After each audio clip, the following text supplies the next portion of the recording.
Bom dia, paz do Senhor Jesus. Sejam todos bem-vindos, sejam todas bem-vindas a mais um devocional. Gente, hoje Salmo de número 69, tá bom? Paz do Senhor a todos vocês, Tá muito escuro, bom né? dia, como é que vocês estão? Paz de Cristo a todos, vamos lá, tá? 6h07 da manhã, quarta-feira, 6 de agosto, vamos lá, gente, vamos acordar, Deus tem uma palavra para o teu coração aqui hoje, vou falar pouquíssimo hoje, tá? A palavra tá com ela hoje aí, Deus Traz essa abençoe a lâmpada todos pra cá, amor, pra ver vocês. se clareia um pouco mais o rosto.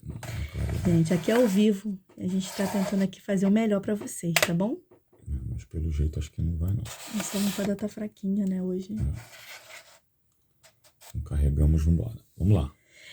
Gente, vamos lá. Salmo de número... Vamos orar primeiro, ora. Senhor Jesus, te damos graças por tudo aquilo que o Senhor tem feito por nós, pelos amigos nossos que têm nos acompanhado, meu Pai, sentindo nossa falta.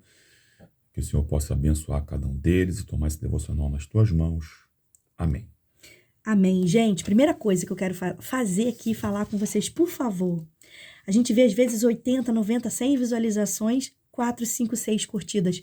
Curte esse vídeo, nos ajuda, gente. Quando você é só você clicar lá. Você já não está visualizando? Então vai lá, curta. Se puder, compartilhe, mande para um amigo, manda para 3 amigos seus. Eu tenho certeza que vai edificar, você vai ser canal do céu para essa pessoa.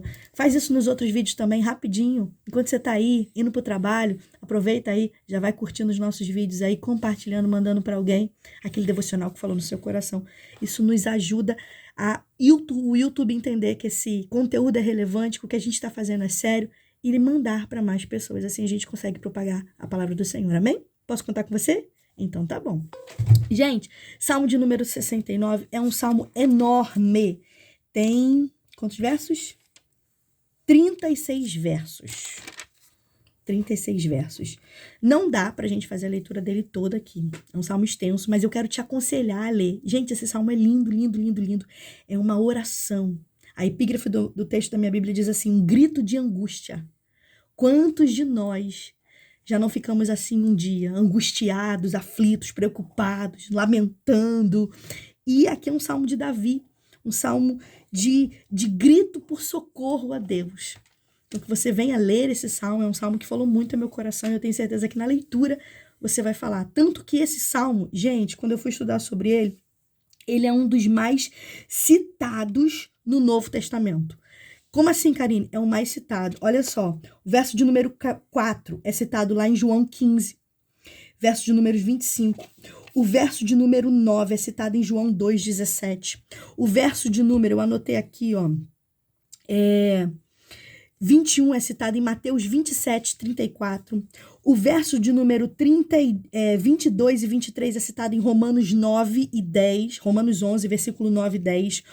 O verso de número 24 é citado em Apocalipse 16, 1. O verso de número 25 é citado em Atos 1, 20. Olha só, gente, em um salmo, quantas pessoas lá no Novo Testamento citaram. Olha que coisa linda. Então, gente, é um salmo que vale a pena você ler e estudar. Eu quero aqui me fixar nos primeiros 3 versos, que diz assim a palavra do Senhor. Salva-me, ó Deus. Então, perceba, o salmista está aflito, está pedindo salva para Deus salvar ele. Porque as águas me sobem até a alma. Estou atolado num profundo lamaçal que não dá pé.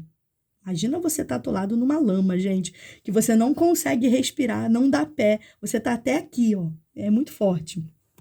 Entrei em águas profundas e estou sendo arrastado pela correnteza. Ou seja, ele não consegue nem lutar contra a correnteza. Já foi arrastado? Já levou um caixote na praia? É basicamente isso que ele está passando. Gente, é desesperador você levar um caixote. Eu já levei alguns. Meu Deus do céu.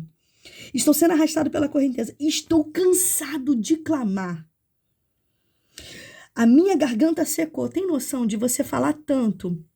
Você já falou tanto e a sua garganta secou? Você já chorou de um ponto que você não consegue ter lágrimas, que você ficou desesperado? É dessa forma que o salmista está. Os meus olhos esmoreceram de tanto esperar por meu Deus. Quantas vezes a gente ora e parece que nada está acontecendo, parece que Deus não está ouvindo, parece que a nossa oração não sai do teto.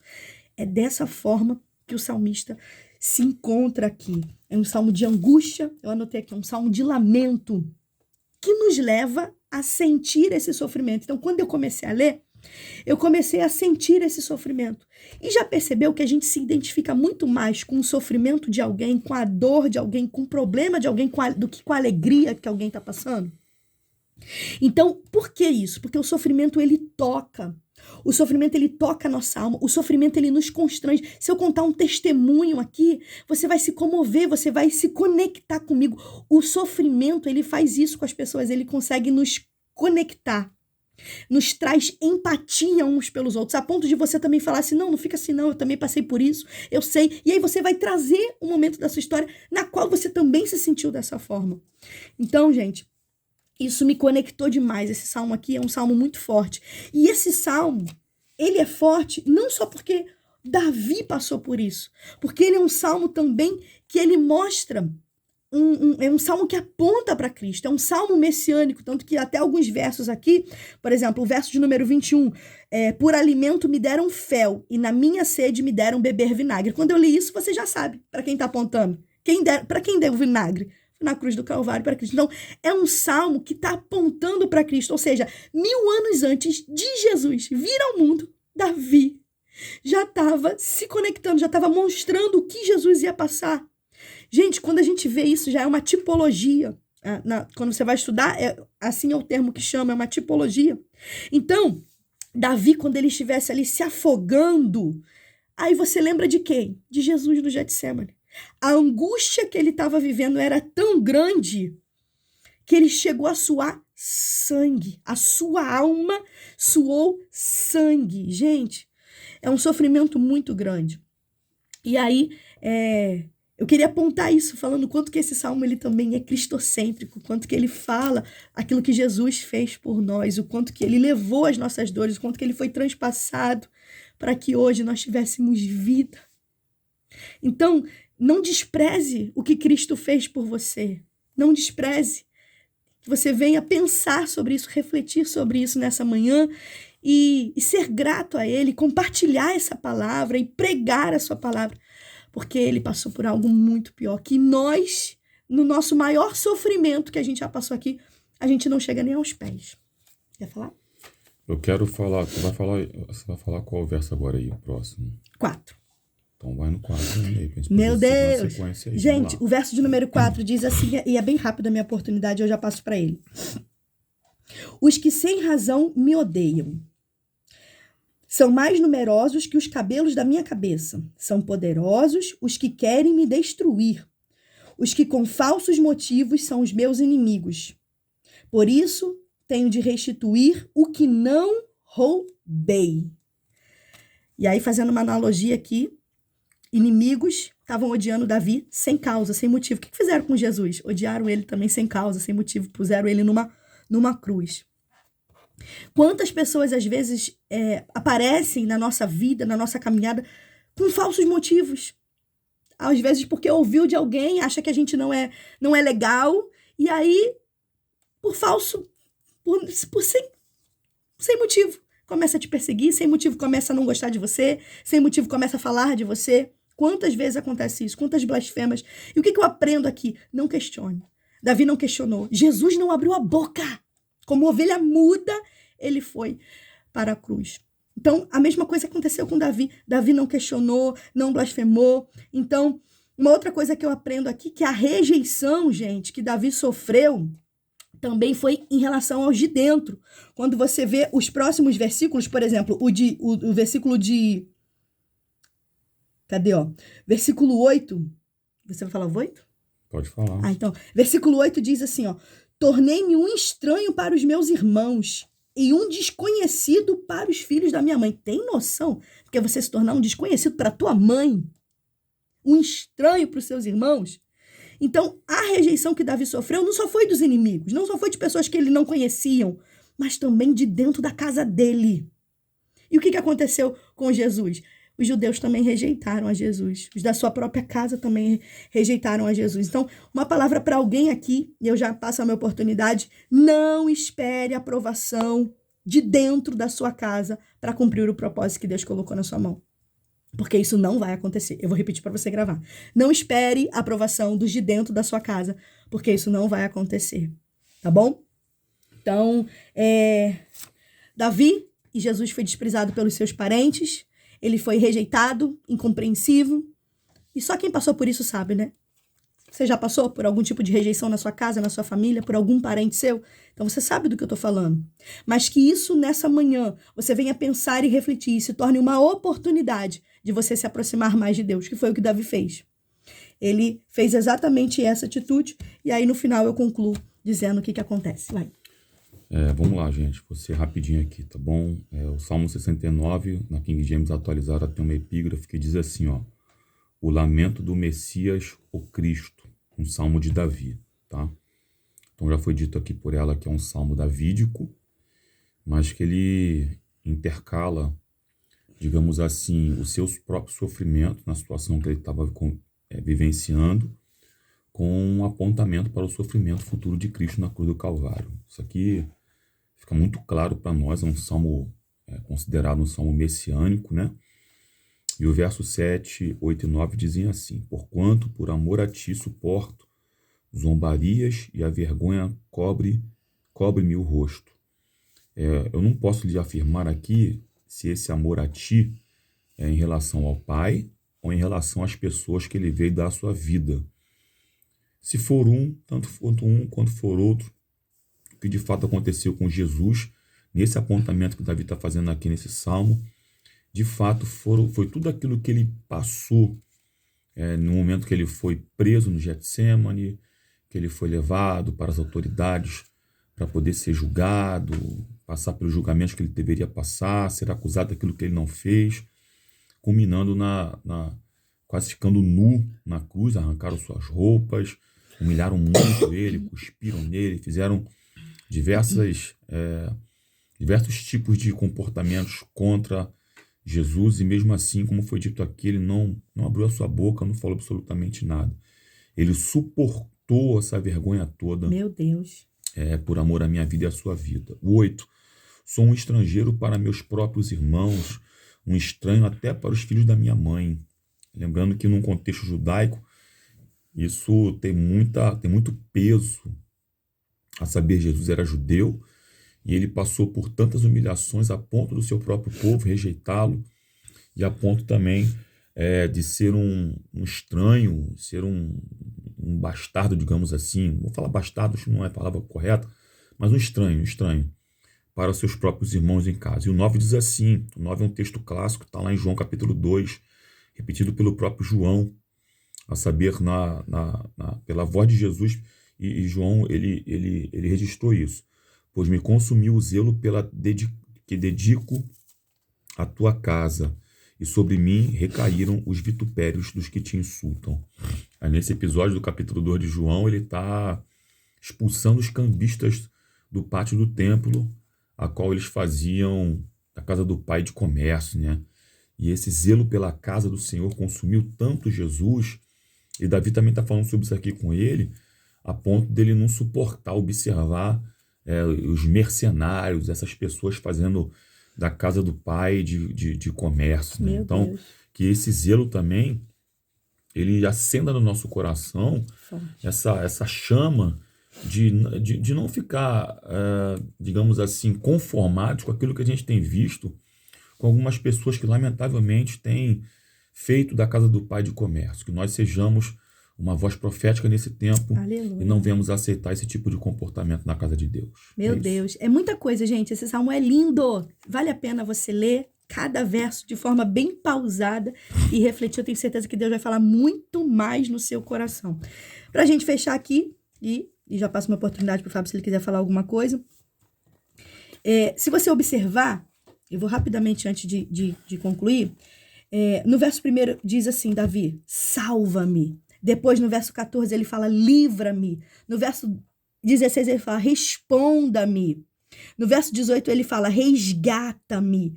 E no verso 29, ele fala, me ponha no alto refúgio. Então, assim, perceba, Davi, ele vai vindo numa ascensão. Primeiro, ele pede salvação, livramento. Depois, ele pede para Deus responder, para Deus resgatar. E, por último, para pôr ele num alto refúgio, que é o verso que eu quero falar aqui, ó.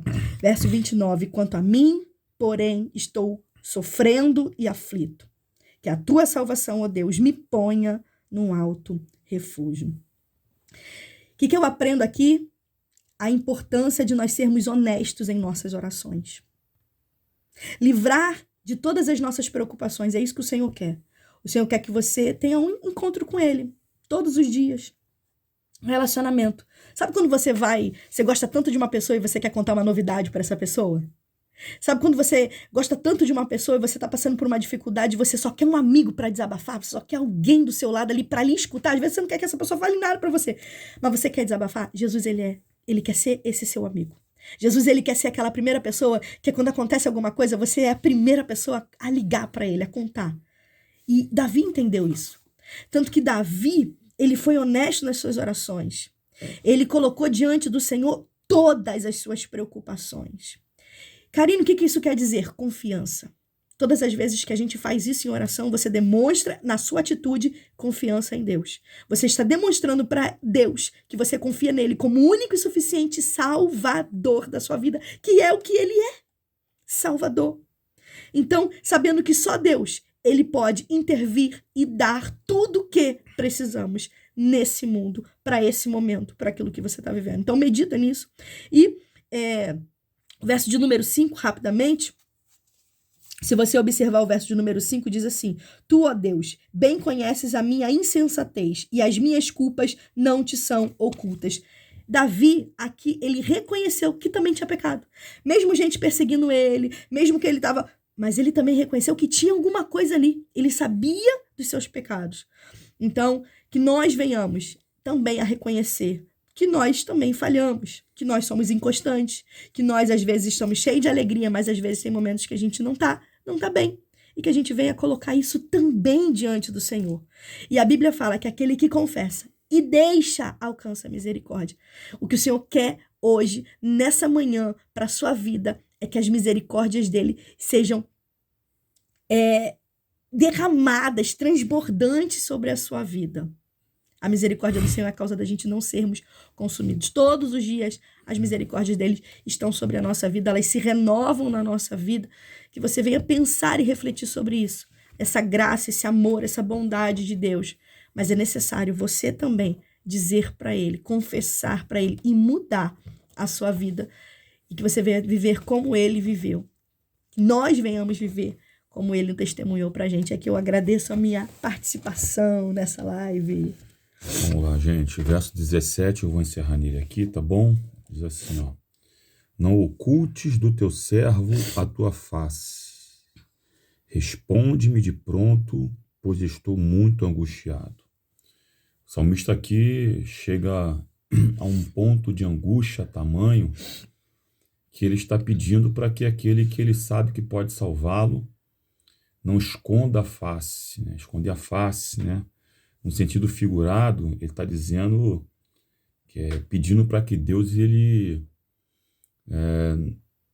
socorra ele de uma maneira que ele confia tanto nesse Deus que já socorreu ele em edições e em questões anteriores. É como se ele dissesse assim, olha, eu te conheço face a face, cara a cara, só que eu estou passando por uma situação agora tão pesada e eu queria ver tua face de novo. Não esconde não, assim, eu estou sentindo sua falta nessa minha angústia aqui. É sobre isso. Eu sinto a sua falta nessa angústia aqui que eu estou passando. E talvez tenha alguém nesse momento assistindo a gente e você esteja passando por esse tipo de situação agora. Numa angústia tão grande, numa profundidade de problemas na sua vida cotidiana, no seu dia a dia, talvez no seu casamento, talvez na sua família, na sua vida financeira, talvez na sua vida espiritual. Talvez seja até um cristão, talvez você está indo você vai à igreja, você exerce um ministério, talvez você seja uma pessoa ativa na igreja, porém está passando por algum tipo de angústia. Oh, Jesus. Saiba de uma coisa, Deus não lhe abandonou. Aleluia. E ele não vai esconder Glória a face dele de você. Mediante esse clamor de Davi, no Salmo 69, nós entendemos que, fazendo alusão a Cristo na cruz do Calvário, a impressão que se dá é o que ele passou, né? Deus meu, por que me desamparaste? Eu estava assistindo ontem um pregador, e ele falou que, de fato, é uma falácia que alguns outros pregadores disseram por aí, que quando Jesus morreu na cruz, o diabo fez uma festa no inferno. Gente, isso não tem apoio bíblico algum, base bíblica nenhuma para isso. Pelo contrário, a morte de Jesus na cruz do Calvário, a sua ressurreição e a sua ascensão aos céus, chancelou a vitória dele sobre Satanás, o inferno, seus demônios e sobre a morte. Aleluia. Então, gente, se para muitos a morte de Jesus significou uma derrota, isso não é bíblico. Pelo contrário, foi a maior vitória que a humanidade já teve na sua trajetória de história. Mas aqui, nesse contexto, Deus não desamparou Jesus. Ele simplesmente era necessário que Jesus passasse por aquilo ali. Porque depois do Calvário, tinha uma coisa muito maior para acontecer. Aleluia. Teu Calvário não é o fim, não. Glória a Deus. Não é o fim.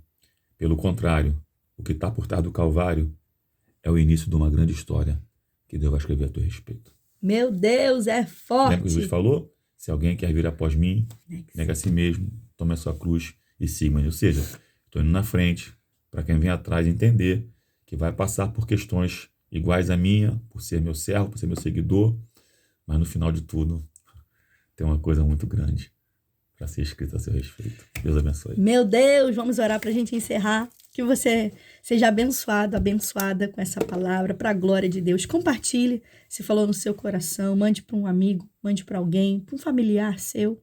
Eu tenho certeza que você vai ser canal de Deus hoje para alguém, tá bom? Vamos orar? Vamos selar essa palavra? Ora.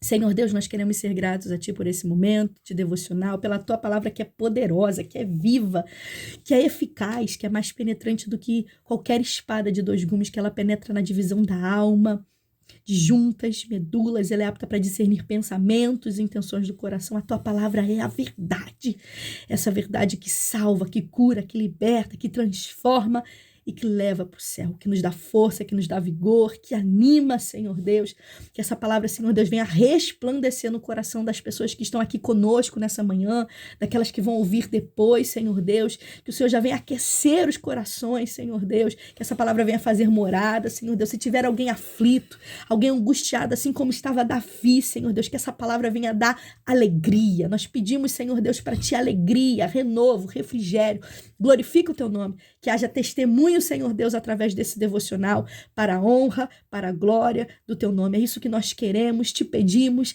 em nome de Jesus. Assim te oramos, crendo. Amém. Se você crê, concorda, diga amém aí, graças a Deus. Um beijo. Tchau, gente. Paz de Cristo a todos. Até amanhã, se Deus quiser. Boa quarta.